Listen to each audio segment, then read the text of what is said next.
Good morning students. நான் உங்கள் biology sir பேசுகிறேன். நம்ம லாஸ்ட் கிளாஸ் மைக்ரோ ஆர்கானிசம் அப்படி தலைப்பில் வைரஸ் அண்ட் பாக்டீரியா பற்றி பார்த்தோம். So now today we are going to discuss about fungi, algae and protozoans. So first of all we are going to discuss about fungi. இந்த ஃபங்கைனா என்ன? The fungi are group of eukaryotic organisms that lack chlorophyll. They grow in dark environments. அதாவது இந்த பூஞ்சைகளானது eukaryotic வகையை சார்ந்த ஒளிச்சேர்க்கை நிலைமைகள் இல்லாத இது இருளான இடங்களில் வாழ்கின்ற அமைப்புகளுக்கு பூஞ்சைகள் என்று பெயர். They may be either unicellular or multicellular. இந்த பூஞ்சைகளானது ஒரு செல் பூஞ்சைகளாகவோ அல்லது பல செல் பூஞ்சைகளாகவோ காணப்படுகின்றன. ஒரு செல் பூஞ்சைகளுக்கு எடுத்துக்காட்டு ஈஸ்ட் எனவும், பல செல் பூஞ்சைகளுக்கு மஸ்ரூம்ஸ் அல்லது பெனிசிலியம் எனவும் பெயர். இந்த ஒரு செல் பூஞ்சைகள் யூனிசெல்லாரானது மைக்ரோஸ்கோபிக் இன் நேச்சர், மல்டிசெல்லார் ஃபங்கையானது macroscopic in nature. The study of fungi is called mycology. இந்த ஃபங்கையானது உலகம் முழுவதும் 70,000 சிற்றினங்கள் காணப்படுகின்றன. அடுத்தது நம்ம பார்க்க போகிறது cell structure. The unicellular fungi yeast. இந்த ஈஸ்டானது பார்த்திங்கன்னா yeast are found freely in the atmosphere. Yeast grows in all kinds of media containing sugar. இந்த ஈஸ்டானது சுற்றுப்புறத்தில் தனித்து வாழுகின்ற ஒரு உயிரினம். இது அனைத்து விதமான சர்க்கரை கூட்டுப் பொருட்களிலுமே காணப்படுகின்றன. இந்த செல் is ovoid in shape containing sell wall and nucleus. இது உருளை வடிவ அல்லது முட்டை வடிவ உருவலத்தில் இருக்கக்கூடிய இந்த ஈஸ்டை சுற்றி செல் சுவர் என்று சொல்லக்கூடிய செல்வாலும் அதற்கு உள்ள நியூக்ளியஸும் உட்கருவும் காணப்படுகிறது. The cytoplasm is granular and has vacuole. இந்த சைட்டோபிளாசத்துக்கு உள்ளார எண்ணற்ற துகள்களும் அதுக்குள்ள குமிழ்களும் organelles like glycogen and oil splits ஆகியவை எல்லாமே காணப்படுகிறது. இந்த ஈஸ்டானது அதனுடைய உடம்புக்குள்ளே உற்பத்தியாகின்ற ஒரு விதமான நொதிகள் என்சைம்ஸ் ஜைமேஸ் அப்படிங்கிற நொதியின் மூலமாக அந்த ஃபெர்மெண்டேஷன் அப்படிங்கிற ப்ராசஸ் நடைபெற காரணமாக இருக்குது. இது ஆனரபிக் ரீஜன் ரெஸ்பிரேஷன் மூலமாக இது வாழும். இந்த ஈஸ்டானது பட்டிங் அப்படிங்கிற முறையின் மூலமாக ரீப்ரொடக்ஷன் பண்ணுது. ஓகே, நெக்ஸ்ட்டு நம்ம பார்க்க போகிறது multicellular fungi mushroom. Mushroom are found growing on wet soil in shaded places during the rainy season, such as the roots of the trees. அதாவது இந்த நாய்க்குடை காளான்கள் என்று சொல்லக்கூடிய இந்த மஷ்ரூம் என்று சொல்லக்கூடிய இந்த அமைப்பானது ஈரமான நிலங்களிலும் மழை பெய்த அந்த ஈர நிலங்களிலும் நிழலான பகுதிகளிலும் மரத்தினுடைய அடியிலும் காணப்படுகின்ற அமைப்பிற்கு பூஞ்சைகள் மஷ்ரூம்ஸ் என பேர். இந்த mushrooms are the umbrella shaped structures that grows above the soil is known as fruiting body. இந்த மண்ணுக்கு மேலே வளர்ந்துள்ள இந்த குடை போன்ற அமைப்பிற்கு கனியுறுப்பு என்று பெயர். There are small slit like structures under the umbrella which are known as gills. அந்த நாய்க்குடை காளானுடைய குடை போன்ற இந்த பகுதியினுடைய அடிப்பகுதியில் எண்ணற்ற பிளவுகள் காணப்படுகிறது. அந்த பிளவுகளுக்கு கில்ஸ்ன்னு பேர்.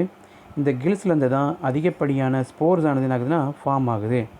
இந்த mycelium is located underneath the fruiting பாடி. அதாவது இந்த ஃப்ரூட் பாடிக்கு கீழே மண்ணுக்கு மேலே வளர்கின்ற நீண்ட ஒரு டியூப் மாதிரி இருக்கக்கூடிய அந்த அமைப்புக்கு பேர் மைசிலியம்னு பேர்.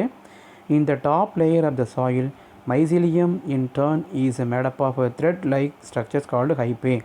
இந்த மைசிலியமானது எண்ணற்ற நூல் போன்ற அமைப்புகளால் ஆன ஹைப்பாக்களால் ஆனது. The wall of the hyphae are made up of chitin and cellulose. இந்த ஹைப்பாக்களானது செல்லுலோஸ் மற்றும் கைட்டின் என்ற வேதிப்பொருட்களால் ஆனது.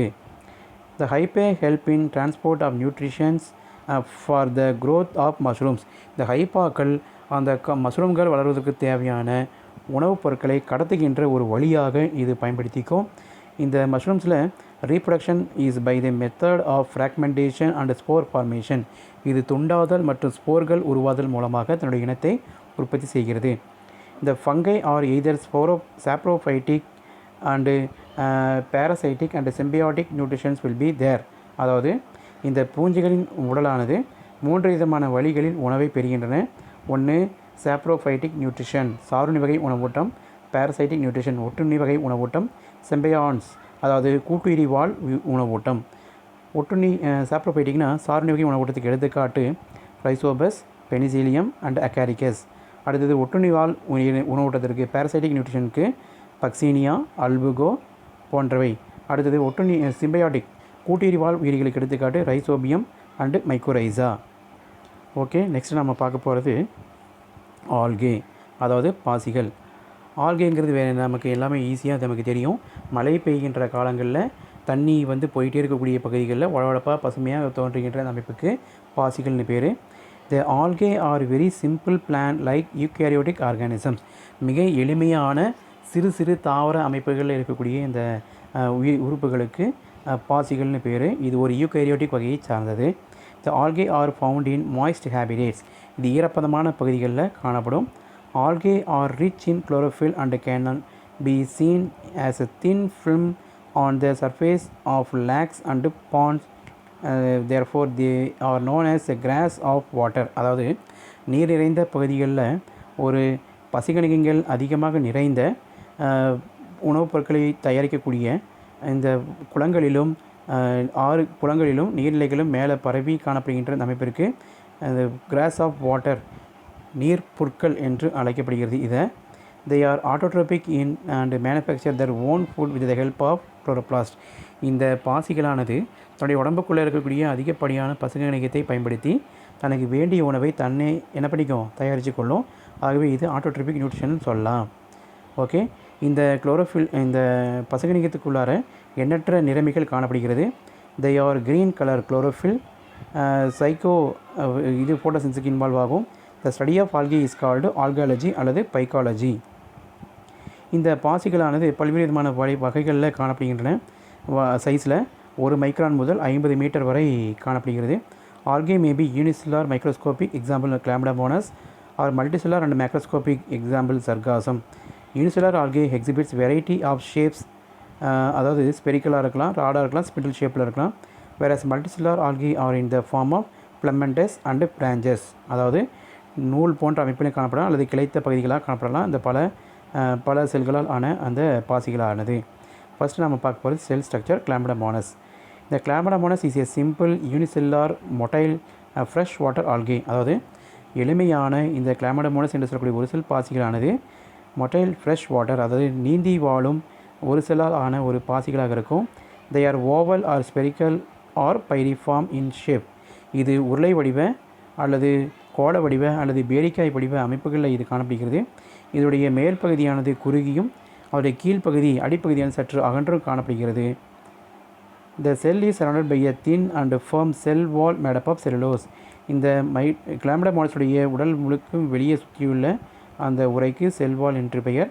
இந்த செல்வால் ஆனது எதனால் ஆனதுன்னா செல்லுலோஸால் ஆனது. இந்த செல்லுலோஸுக்குள்ளே இருக்கக்கூடிய பகுதி சைட்டோபிளாசம் இருக்கும். சைட்டோபிளாசத்துக்குள்ளார எண்ணற்ற செல் உடனுறுப்புகள் காணப்படுகின்றன. அந்த செல் உடனுறுப்புகள் மிகப்பெரிய ஒரு கப் லைக் ஸ்ட்ரக்சர் இருக்கும். That is called chloroplast. இந்த குளோரோபிளாஸ்ட் தான் இருக்கிறதே மிகப்பெரிய ஒரு உறுப்பாக கருதப்படுகிறது. அந்த குளோரோபிளாஸ்டினுடைய மையப்பகுதியில் உருண்டையாக இருக்கக்கூடிய ஒரு உட்கரு காணப்படுகிறது. அதுக்கப்புறம் இந்த குளோரோபிளாஸ்டினுடைய மார்ஜினில் ஒரு ரெட் ஸ்பாட் காணப்படுகிறது. அந்த ரெட் ஸ்பாட்டுக்கு பேர் தான் ஐ ஸ்பாட். கண்ணூர் எனது ஒளி உறுப்பு இருக்குது, ஐ ஸ்பாட்ஸ். அந்த குளோரோபிளாஸ்டுக்கு மேலே 2 என்ன இருக்குன்னா சுருங்கு நுண்குமிழ்கள் என்ன இருக்குன்னா வேக்யூல் காணப்படுகிறது. இந்த வேக்யூல்ஸ் வழியாகத்தான் இந்த கிளாமிடோமோனஸுக்கு உள்ளார உற்பத்தியாகின்ற கழிவுகள் வெளியேற்றப்படுகிறது. அதுக்கப்புறம் அந்த வேக்யூலுக்கு மேலே 2 நீட்சிகள் காணப்படுகிறது. அதுக்கு ஃப்ளாஜெல்லா என்று பெயர். இந்த ஃப்ளாஜெல்லாவானது என்ன எதுக்கு பயன்படுதுன்னா இந்த பாசிகள் இடம் விட்டு இடம் நகர பயன்படுகிறது. Okay, some algae have other photosynthetic pigments. அதாவது ஒரு சில தாவரங்களில் பாசிகளில் பல்வேறு விதமான ஒளிச்சேர்க்கை நிறமிகள் காணப்படுகிறது. ஒன்று brown colour fucoxanthin, yellow colour xanthophylls and red colour phycoerythrin and blue colour phycocyanin. Okay, அடுத்து நம்ம பார்க்க போகிறது protozoa. In protozoa in Greek words protos mean first and zoon mean animals.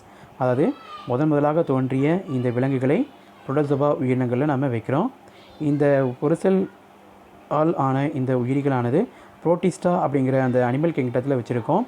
இந்த ஒரு செல் விலங்குகளை பற்றி படிக்கின்ற உயிரியல் பிரிவிற்கு புரோட்டோசுவாலஜி அப்படின்னு பேர்.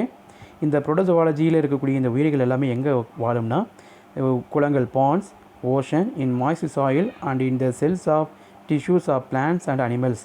அதாவது குளங்கள் மீதும் பெருங்கடல்கள் மீதும் ஈரமான மண்ணிலையும் ஒரு சில தாவர மற்றும் விலங்கினங்களின் திசுக்கள்லையும் இது வாழ்ந்துட்டுருக்கும். இதனுடைய சைஸானது 2 முதல் 800 மைக்ரான் அளவில் இருக்கும். இது சிறப்பான உறுப்புகளை பெற்றிருக்கும். These organelles R used for moments. அது அந்த உயிரினங்களுக்கு இடப்பெட்டு இடம் நகர காரணமான இடப்பெயர்ச்சி உறுப்பாக பயன்படுத்திக்கும். இதனுடைய உடம்புக்குள்ளே இருக்கக்கூடிய எல்லா உறுப்புகளும் ஃபீடிங் அண்ட் அதர் ஃபங்க்ஷன்ஸ் எல்லா விதமான செயல்பாட்டுக்கு பயன்படுத்திக்கும். The types of protozoans are follows. இந்த ஒரு செல்லால் ஆன விலங்குகளானது 4 வகைகளாக நம்ம பிரிக்கிறோம். 1 சிலியேட்ஸ், 2 ஃப்ளாஜெல்லேட்ஸ், 3 சூடோபோடியா, 4 ஸ்போரோசோவா. சிலியேட்ஸ்னால் என்னென்னு கேட்டிங்கன்னா, தன்னுடைய உடம்புக்கு வெளியே சின்ன சின்ன வளர்ச்சிகள் நீண்ட ஒரு நூல் மாதிரி இருக்கும். அந்த சின்னதாக இருக்கும். அதுக்கு பேர் சிலியான்னு பேர். அந்த உடல் முழுவதும் சின்ன சின்ன நூலால் ஆன அந்த சிலியாக்களை பெற்றுள்ள அந்த உயிரிகளுக்கு சிலியேட்ஸ் என்று பேர். எடுத்துக்காட்டு பாரமீசியம். ஃப்ளாஜெல்லேட்ஸ் அப்படின்னு சொன்னால் கசையிலைகள், நீண்ட கசையிலைகளை பெற்றுள்ள அந்த அமைப்புடைய உயிரிகளுக்கு ஃப்ளாஜெல்லேட்ஸ்னு பேர். எடுத்துக்காட்டு அமீபா, யூக்ளினம் சொல்லலாம், கிளாமிடமோனஸ் சொல்லலாம். 3வது சூடோபோடியா. சூடோபோடியாங்கிறது presence of pseudopodia for locomotion. அதாவது இந்த விலங்குகளில் தற்காலிகமாக கால்கள் தோன்றும். எடுத்துக்காட்டு அமீபா. இதற்கு பொய்க்கால்கள் என்றும் பெயர். அடுத்தது ஸ்போரோசோவா. ஸ்போரோசோவா என்பது ஒட்டுண்ணி வாழ் உயிரிகளாக இருக்கிறதுனால இது பேரசைட்டிக். Example plasmodium. இது ஒட்டுண்ணியாக இருக்கிறதுனால எந்த ஒரு மூமெண்ட்டும் நமக்கு தேவையில்லாத காரணத்தினால இதுக்கு எந்த ஒரு இடப்பெயர்ச்சி உறுப்பும் காணப்படுவது இல்லை. அடுத்து நம்ம பார்க்க போகிறது த செல் ஸ்ட்ரக்சர் அமீபா. அமீபாவுடைய அமைப்பு நமக்கு ஏற்கனவே தெரியும். அமீபாவுக்கு ஒரு குறிப்பிட்ட ஒரு உருவம் கிடையாது. அப்பப்போ என்ன பண்ணிக்கும், அது உருவத்தை மாற்றிக்கும். Amoeba is a unicellular microscopic organisms. It is found in ponds. Amoeba is irregular in shape.